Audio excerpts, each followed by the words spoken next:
ಅರಣ್ಯ ಜಮೀನನ್ನ ಸರ್ಕಾರದ ಪೂರ್ವಾನುಮತಿ ಪಡೆಯದೆ ಅಕ್ರಮ ಭೂ ಮಂಜೂರಾತಿ ಮಾಡಿರುವ ಆರೋಪದ ಹಿನ್ನೆಲೆಯಲ್ಲಿ ಚಿಕ್ಕಮಗಳೂರು ಜಿಲ್ಲೆ ಕಡೂರು ತಹಶೀಲ್ದಾರ್ ಸಿಎಸ್ ಪೂರ್ಣಿಮಾ ಅವರನ್ನ ಸರ್ಕಾರ ಅಮಾನತುಗೊಳಿಸಿದೆ. ಭದ್ರಾವತಿ ವಿಭಾಗದ ಲಕ್ಕವಳ್ಳಿ ವಲಯದಲ್ಲಿ ಅಧಿಸೂಚಿತ ಅರಣ್ಯ ಪ್ರದೇಶದ ರಂಗೇನಹಳ್ಳಿ ಗ್ರಾಮದ ಸರ್ವೆ ನಂಬರ್ 4ರಲ್ಲಿ ಒಟ್ಟು 8.03 ಎಕರೆ ಅರಣ್ಯ ಜಮೀನನ್ನ ಕೇಂದ್ರ ಸರ್ಕಾರದ ಪೂರ್ವಾನುಮತಿ ಪಡೆಯದೆ ಕಾನೂನು ಬಾಹಿರವಾಗಿ ಅಕ್ರಮ ಭೂ ಮಂಜೂರಾತಿ ಮಾಡಿರುವ ಹಿನ್ನೆಲೆಯಲ್ಲಿ ಈ ಕ್ರಮ ಕೈಗೊಳ್ಳಲಾಗಿದೆ. ಅಕ್ರಮ ಭೂ ಮಂಜೂರಾತಿ ವಿಚಾರದಲ್ಲಿ ಪೂರ್ಣಿಮಾ ಅವರು ನಾಗರಿಕ ಸೇವಾ ನಡತೆ ನಿಯಮ ಉಲ್ಲಂಘಿಸಿ ದುರ್ನಡತೆ ಕರ್ತವ್ಯ ಲೋಪವೆಸಗಿ ಅಧಿಕಾರ ದುರುಪಯೋಗ ಪಡಿಸಿಕೊಂಡಿರುವುದರಿಂದ ಅವರ ವಿರುದ್ಧ ಇಲಾಖೆ ತಕ್ಷಣದಿಂದ ಜಾರಿಗೆ ಬರುವಂತೆ ಅಮಾನತುಗೊಳಿಸಿ ಕಂದಾಯ ಇಲಾಖೆ ಸರ್ಕಾರ ಅಧೀನ ಕಾರ್ಯದರ್ಶಿ ಆದೇಶ ಹೊರಡಿಸಿದ್ದಾರೆ.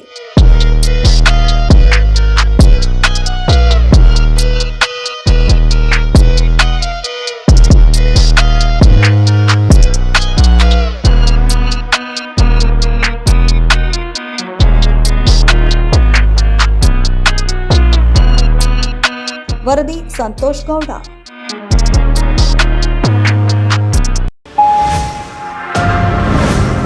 Media network